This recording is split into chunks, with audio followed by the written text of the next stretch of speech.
y'all, it's Hope at Crafty Hope, and I am working on card number 39 for the Daisy Yellow Icad challenge. Now, the challenge itself has passed us by long ago, but I'm still working on trying to share with y'all some of my favorites from the challenge that I created just for fun. So I started this one by gluing down with an Uhu glue stick just a piece of old copy paper that from like the 80s or something that I had from somewhere that had a little bit of red overspray on it. And I trimmed that down to the card sides and then used some gelatos and some other colorics.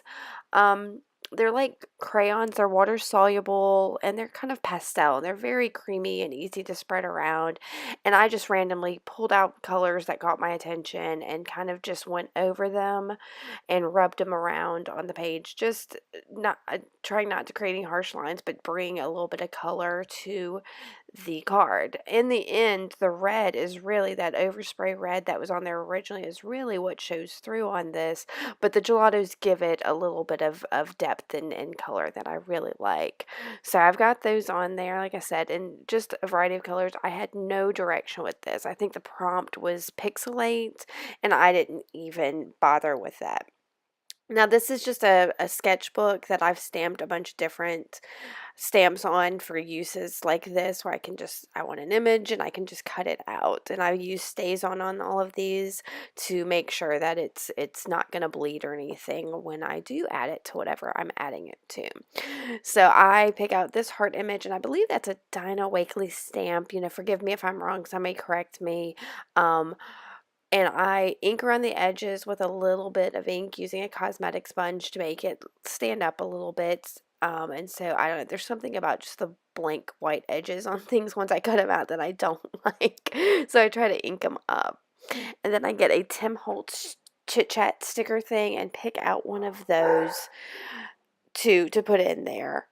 And I'm using a China marker, I think is what it's called. It's actually like a wax pencil, and a black one and then a white one, and just making some circles and doodads and dashes and doodling. And then a gold gel pen. I think that's a Uniball Signo gold gel pen, and I'm just trying to add a little brightness and sparkle on the page because I don't know, it just didn't seem to be popping, and I'm gonna add more stuff here in a second. I get a Sharpie paint pen in black and then in white, both trying to just add some dimension to this card. So once I get as much doodling on there as I can, I finally go ahead and stick down my heart and my little sentiment, and then I'm gonna go around them both with a Stabilo all pencil in black, and then use a wet paintbrush to blend that a little bit more, and that just helps both of those kind of pop off the page a little, makes them stand up. And then I'll frame the whole card up using a Faber-Castell Pitt pen in black, and that's great because you have a couple seconds real quick to work with it, and you can rub it on there, and you'll see in a second, and then rub your finger across it to just kind of blend it in, and it'll give it a shadow effect to frame it up. Here I'm there. See how I'm blending that with my finger? It's awesome. So I'm using that, and that's it. So you'll see some pictures here at the end of my final product. I hope you like this. Give me a thumbs up, subscribe. Let me know if you have any questions, and thank you so much for coming by. I really appreciate it.